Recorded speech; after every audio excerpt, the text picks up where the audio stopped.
Hello everyone, welcome back to my channel. तर आजचा video हा बेबी फूड रिलेटेड असणार आहे. या व्हिडिओमध्ये मी अव्यांच्या 6 मंथपासून तर 12 मंथपर्यंत मी त्याला काय काय खायला दिले हे तुम्हाला सांगणार आहे. तर चला बघूया. तर अव्यान 6 मंथ झाल्यानंतर आम्ही अव्यांचे अन्नप्राशन केले आणि अन्नप्राशनपासून सुरू झाली अव्यांची सॉलिड जर्नी, म्हणजेच अव्यान जेवण करायला लागला. स्टार्टिंगला अव्यान हार्डली 2 ते 3 स्पून खायचा. त्यानंतर मात्र मला भीती वाटायला लागली की हा जेवणच करत नाही आहे, हा खातच नाही आहे, याला आवडत असेल की नाही, हा खाईल की नाही पुढे जाऊन, याला सवय कशी लागेल. त्यामुळे मी माझ्या बऱ्याच मैत्रिणींना वगैरे विचारले, काही डॉक्टरांकडून फूड चार्ट वगैरे घेतला आणि त्यानंतर मी माझा स्वतःचा असा अव्यांसाठी फूड चार्ट बनवला, ज्यामध्ये आम्ही जे खातो त्यामधल्या भाज्या वगैरे आणि त्यावेळेस जो चालू होता वेदर त्यानुसार मी त्याच्यासाठी फूड चार्ट बनवला.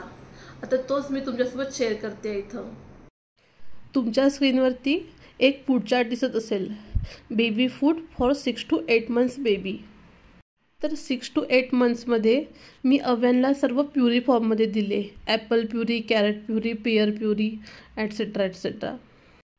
तर यामध्ये ॲपल प्युरी मी कशी दिली, ॲपलची साल काढून त्याला कट करून घेतले आणि ते स्टीमरमध्ये स्टीम करून घेतले.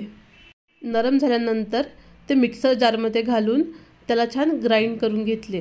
आता कधीकधी ॲपल थोडे आमखर असतात, तर यासाठी मी आदल्या दिवशी रात्रीच डेट्स भिजवून ठेवले होते.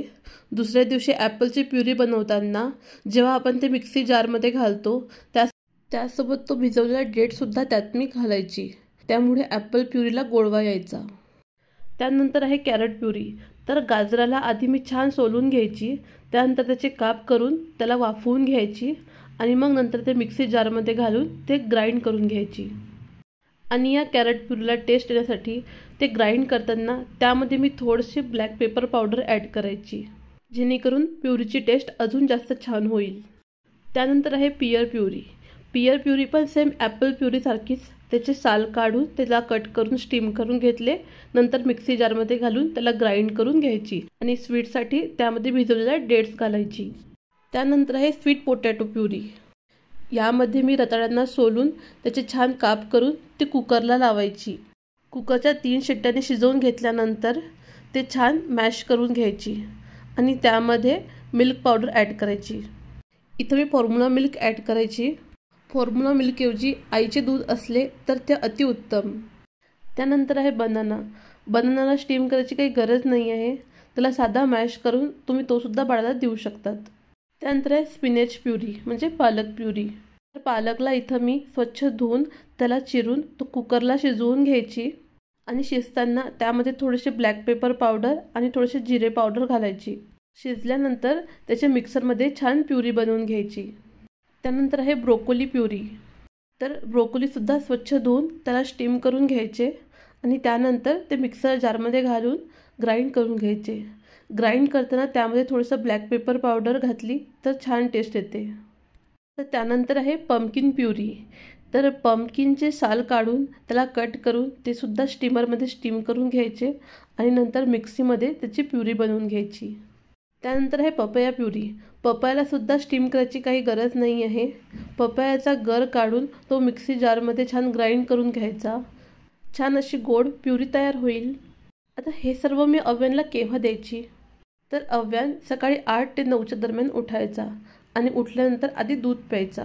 त्यानंतर 10 ते 10:30च्या सुमारास मी त्याला हे जे सर्व फ्रूट्सच्या प्युरी आहेत ह्या द्यायची. त्यानंतर त्याला 12 ते 1च्या दरम्यानमध्ये लंच द्यायची. तर आता लंचला मी त्याला काय देत होते, चला तर मग बघूया. आता या स्लाईडमध्ये अव्यांचा लंच आणि डिनर दोन्ही मी मिक्स केले आहेत. आणि त्या लंच आणि डिनरला मोस्टली मी त्याला तांदूळ आणि डाळ द्यायची. तांदूळ आणि डाळ म्हणजेच खिचडी. तर खिचडीमध्ये मी त्याला कधी मुंगाची डाळ घालायची, तर कधी मसूरची डाळ, तर कधी तूरची डाळ. आणि ही खिचडी अजून टेस्टी बनण्यासाठी यामध्ये मी लसणाची छोटी पाकळी घालायची. त्यासोबतच त्यामध्ये थोडी जिरे पावडरसुद्धा ॲड करायची आणि खिचडी बनल्यानंतर त्याला छान मॅश करून त्यावरती तूप घालायची. अशी खिचडी अव्यान आवडीने खायचा. त्यानंतर आहे राईस प्लस स्पिनॅच, यालाच आपण पालक राईससुद्धा म्हणतो. तर यासाठी तांदळामध्ये जास्त पाणी टाकून भात अगदी मऊसूर शिजवून घ्यायची. एका छोट्या कढईमध्ये थोडेसे तूप घालायची, त्यामध्ये पालक ॲड करायची. त्यासोबतच त्यामध्ये थोडीशी ब्लॅक पेपर पावडर आणि जिरा पावडर घालायची.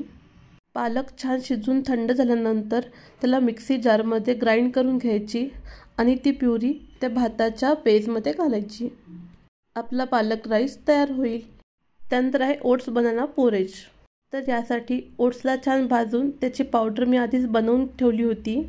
बनवायच्या वेळेवरती पावडरमध्ये पाणी किंवा दूध घालून ते ओट्स छान शिजवून घ्यायचे आणि त्यामध्ये बनाना मॅश करून घालायचा.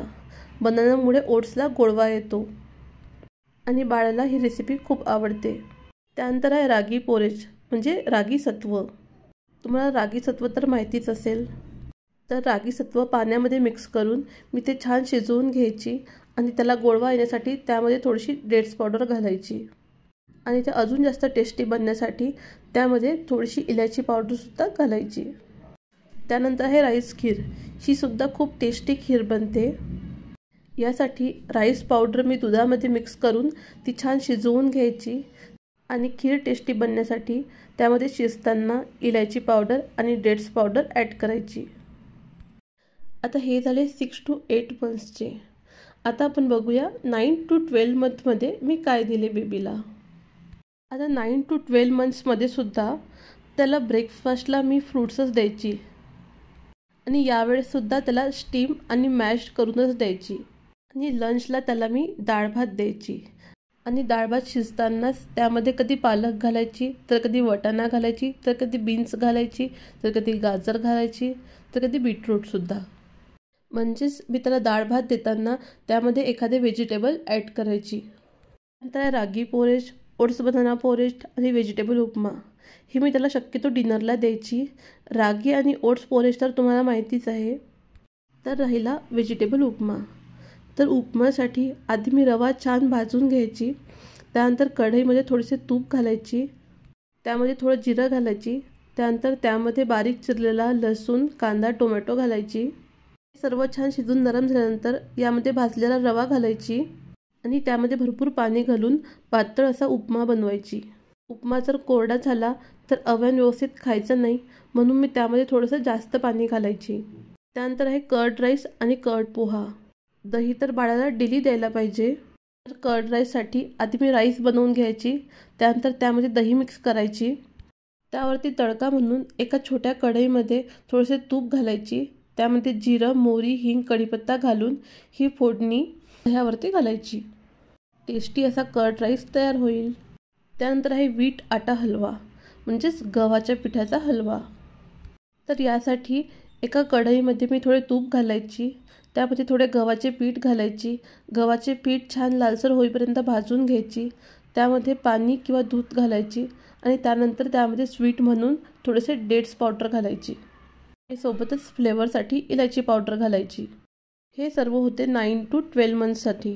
आता 12 मंथ्स नंतर मी त्याला काय दिले त्याला बघूया पुढच्या स्लाईडमध्ये. आता 12 मंथ नंतर अव्यानला बऱ्यापैकी मी आमच्या जेवणामधलंच त्याला द्यायची. आमच्याकडे जेवणामध्ये शक्यतो सकाळी वरण भात भाजी पोळी असते. तर त्यासाठी आम्ही जी भाजी बनवतो तीच भाजी त्यासाठी मी थोडी कमी मिरचीची साईडला बनवायची. त्याला डेली लंचला वरण भात आणि एक भाजी असते. आता बऱ्याच वेळा माझ्या अशा भाज्या असतात ज्या मी त्याला देऊ शकत नाही, स्पेशली मसाल्याच्या भाज्या वगैरे असतात त्या दिवशी. तर त्यावेळी मी त्याच्यासाठी एक्स्ट्रा चपाती बनवते. चपाती त्याला मी कधी दूध चपाती तर कधी दही चपाती म्हणून देते. दूध चपाती देताना चपाती छान बारीक करून त्यामध्ये दूध ॲड करते आणि त्यामध्ये थोडीशी ड्रायफ्रूट्स पावडर ॲड करते. त्यानंतर दही चपाती देत असेल तर चपाती बारीक करून त्यावरती दही घालते आणि त्यावरती जिरं, मोहरी, हिंग, कढीपत्त्याचा तडका देते. आता यावेळेस यामध्ये मी थोडेसे मीठसुद्धा ॲड करते. त्यानंतर आहे फ्रूट्स. तर ब्रेकफास्टमध्ये नेहमी त्याला फ्रूट्सच देतो. यावेळेस फ्रूट्स त्याला स्टीम आणि मॅश न करता देतो. फ्रूट्सचे बारीक काप करून तो खातो. त्याला दुपारच्या स्नॅक्समध्ये म्हणजे झोपेतून उठल्यानंतर त्याला कधी रागी पोरेज तर कधी ओट्स पोरेज देते. त्यासोबतच त्याला कधी कर्ड पोहा तर कधी कर्ड राईससुद्धा देते. बऱ्याच वेळा मी किचनमध्ये स्वयंपाक करताना तो माझ्याजवळच खेळतो. अशा वेळेस मी त्याला टाईमपास म्हणून त्याला रागी किंवा ज्वारचे मुरमुरे देते, नाहीतर कधी एखादे फ्रूटसुद्धा देते. त्यानंतर आहे व्हेजिटेबल खिचडी. व्हेजिटेबल खिचडी किंवा व्हेजिटेबल उपमा शक्यतो मी त्याला डिनरला देते. तसेच यासोबतच मी त्याला व्हेजिटेबल ओट्ससुद्धा देते, तर कधी त्याला नॉर्मल खिचडीसुद्धा देते.